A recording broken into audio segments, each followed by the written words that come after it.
Hello and welcome to our discussion on accounting, and in this series we are taking up some of the frequently asked questions in accounting, and these questions are based on the discussions which we generally have in the classroom. And today's question is the treatment of interest and dividend. Is treatment of interest and dividend different in the financial statement? The answer is of course yes, because interest is an expense on loans, borrowings, bonds, debts, where the dividend is a return to the shareholders. Interest is an expense, but dividend is not an expense. Dividend is a distribution of profit, whereas interest is an expense for using the loan. In order to understand the effect of the two items, let us take an example. The balance sheet is given, which has a debt in the form of 10% convertible bonds, and the 10% is the rate of interest, and the stock has been sold for 5 lakh and no other transaction. So the sales, before sales, let us put the opening cash in hand. So sales is an income,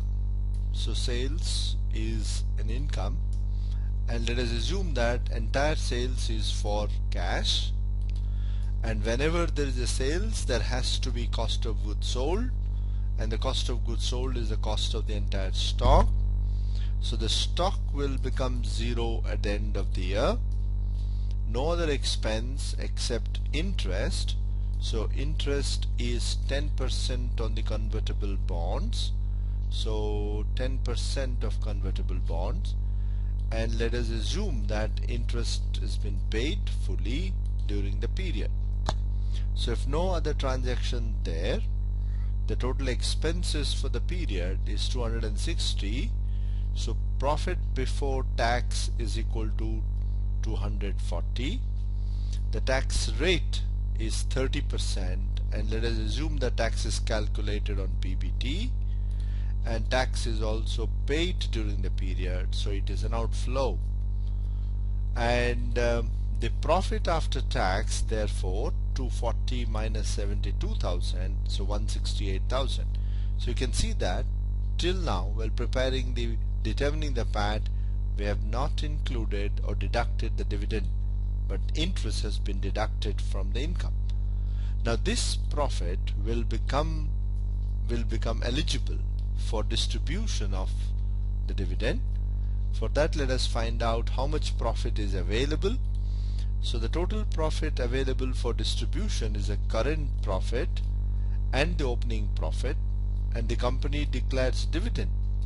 The company declares dividend of 50% on the capital, so the dividend is 50,000, and let us assume that the company declares and distributes that dividend in the form of cash.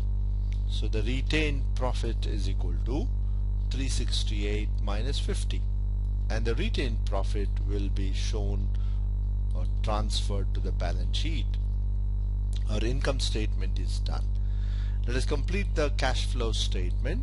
So cash in hand is equal to cash available minus the payments, which includes the interest as well as the dividend and the tax. So cash in hand at the end of the year is 600,000. No change in the capital, no change in the bonds, no change in the creditor. So the total sources at the end of the year is Y68. No change in the other assets. So 600, the retained profit 600. So 318 is a retained profit. Cash in hand is equal to 600 minus 132, so 468. So balance sheet tallies. But observe this, interest is a part of the income statement, whereas the dividend is a distribution, so it comes below the line. Interest is above the line item, dividend is below the line item. Interest is a part of expense, dividend is a distribution of profit. If no profit, no dividend, but interest is mandatory and is an expense.